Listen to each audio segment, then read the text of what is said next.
Assalamualaikum warahmatullahi wabarakatuh, sahabat mata netizen.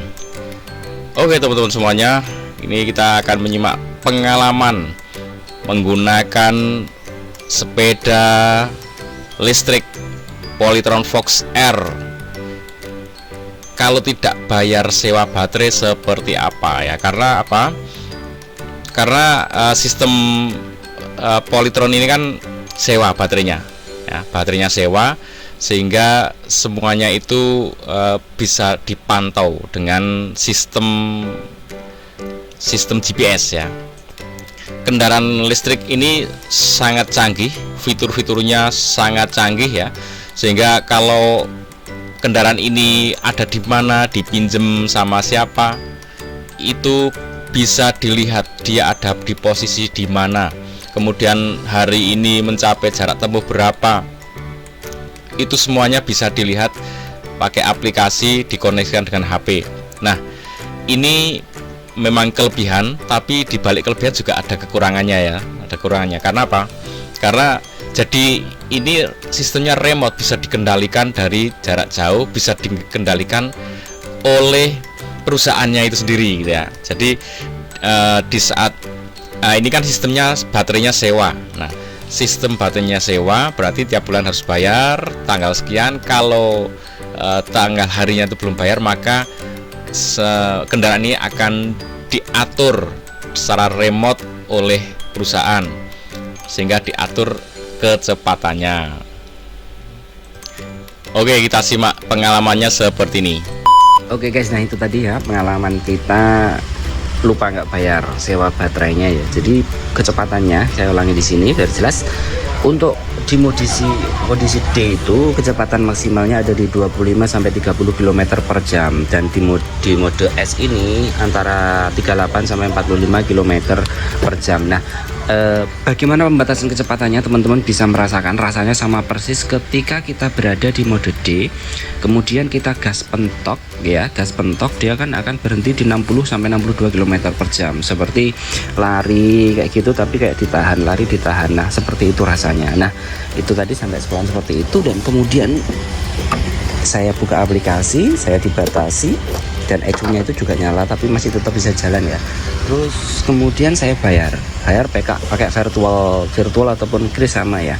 Dalam waktu kurang dari 1 menit itu sudah bisa normal kembali, bisa jalan seperti sebelumnya ya. Nah, itu pengalaman kita untuk tidak bayar sewa baterai. Jadi kalau mau kecepatannya di 25 sampai 40 km per jam cukup ya udah, nggak dibayar kayaknya nggak apa-apa.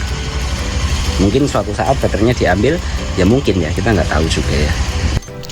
Oke teman-teman, jadi ini kecepatan normalnya itu kan bisa sampai 95 atau ya 80-90 ya. Tapi saat tidak membayar baterai atau telat membayar baterainya, maka kecepatannya dibatasi hanya sekitar 30 sampai 40.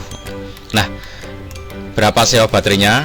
Ini sepertinya akan beda-beda masing-masing tempat, tergantung dengan kesepakatan atau mungkin ada program promo apa gitu ya. Sewa baterai kalau yang tertera di sini 200.000 per bulan ya. Kemudian masa garansi ini 5 tahun. Ini menariknya ya. Oke. Kalau sepeda motor sepeda listrik ini harganya sekitar 11 juta ya. 11 juta, nih lihat, 11 juta. Kemudian dia sewanya 200.000. Itu artinya kita sewanya tuh 200.000 ya, dikali 12 dikali 5 tahun. Nah, jadi selama garansi ini nanti akan ketemu kayak 200.000 dikali 12 bulan dikali 5 tahun, itu akan ketemu 12 juta. Jadi selama 5 tahun kita akan sewa baterai sewa baterai 12 juta. Belum pajaknya sekitar 50.000 ya pajaknya. Jadi sekitar 15 juta per 5 tahun. Kira-kira worth it enggak untuk kendaraan ini ya?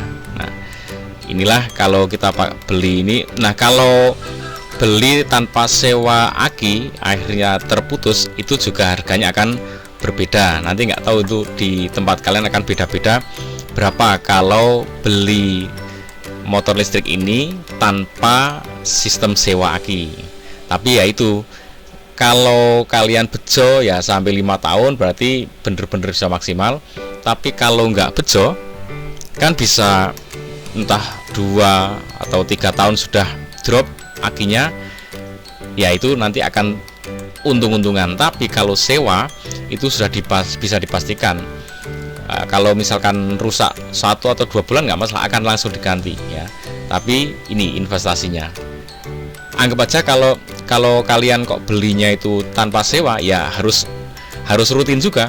Setiap bulan harus nabung paling tidak ya 100.000 gitu ya, untuk biaya perawatan baterai. Karena nanti di umur ketiga atau 4 tahun kita harus beli baterai ya. Jadi mungkin itu untuk tips untuk pemilik kendaraan listrik ya.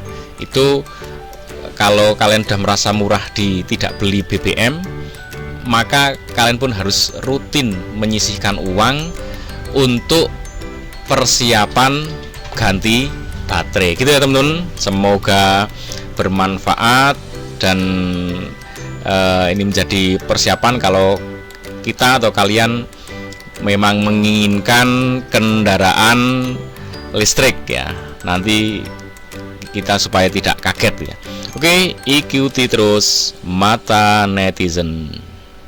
Jangan lupa like, subscribe. Assalamualaikum warahmatullahi wabarakatuh.